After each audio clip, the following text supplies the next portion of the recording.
Well, let's get you more on this story. France 24's Nadia Massih joins me here in the studio. Hello to you, Nadia. Hello. Why now? Why are we hearing about this accord now? Timing is everything here, Rochelle. You know, for years there have been sort of failed plans to get Hamas and Fatah around the table to end this dispute among Palestinian factions. It's always failed, apparently, until now. And this comes just a few weeks after we had Israel signing that normalization agreement with the UAE and Bahrain. Absolutely. And I think it is that has really propelled Palestinian reconciliation forward.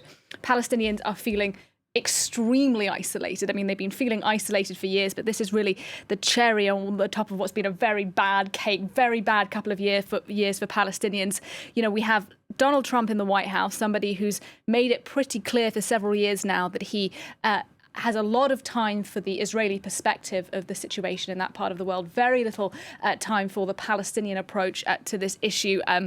His sort of deal of the century, we know, has involved moving the Palestinian capital from Jerusalem to Abu Dis, a city in the West Bank. That angered plenty of people.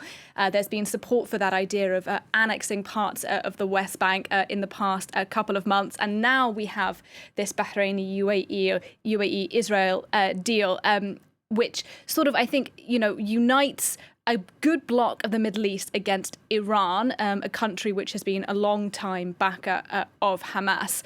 And it is worth saying this has been relations between the two sides have been improving for several months now, and much of it coordinated by Turkey, which is trying to kind of position itself as this very good, like, diplomatic negotiator in the Middle East. But the geographical realities for Palestinians, just because of this deal, really aren't going to change. It will still be very hard for Palestinians to move from the West Bank to Gaza, to visit family members, to seek medical treatment. All of that needs to come with an agreement with Israel, which of course looks a very long way away. So everyday lives is still looking very difficult when it comes to this question.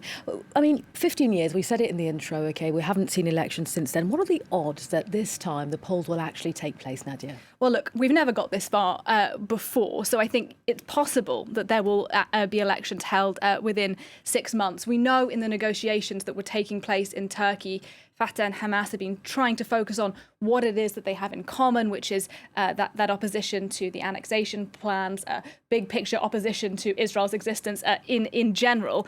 But of course, there is ideologically serious differences between them. There was conflict between them, bloody conflict back in 2007. So those issues haven't gone away.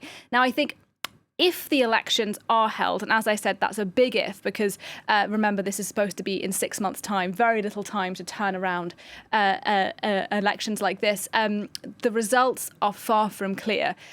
Both Hamas and Fatah are extremely unpopular parties among the Palestinian population. There is deep distrust of politicians in general. You know, Mahmoud Abbas, who's the head of Fatah, who's been running the Palestinian Authority for years now, he seemed to be somebody who's corrupt, who has worked with Israel, but has achieved very little for his own people in the West Bank. Meanwhile, Hamas in Gaza, also very unpopular, seem to be ideological, seem to be a group that has meant that Palestinians living in those areas have been very isolated from the international community. And, you know, interestingly, polling has suggested in the past couple of years that should there be an election held, that actually Hamas, that currently controls Gaza, may lose that control of Gaza, but win support, a good deal of support in the West Bank. And the opposite might happen, where Fatah would lose control of the West Bank and win control in Gaza. And I think that would mean that that is unlikely to make the Palestinian issue more taken seriously in the international community. Pretty bad news, I think, for the Palestinians living in the West Bank when it comes to trying to open up funding for them as well. But as you said, a real question as to whether or not these elections will happen at all. Well, as you say, Nadia, 6 months is the deadline. Remains to be seen how and indeed whether those elections can be put together on time. For now, Nadia, from our International Affairs Desk, thank you.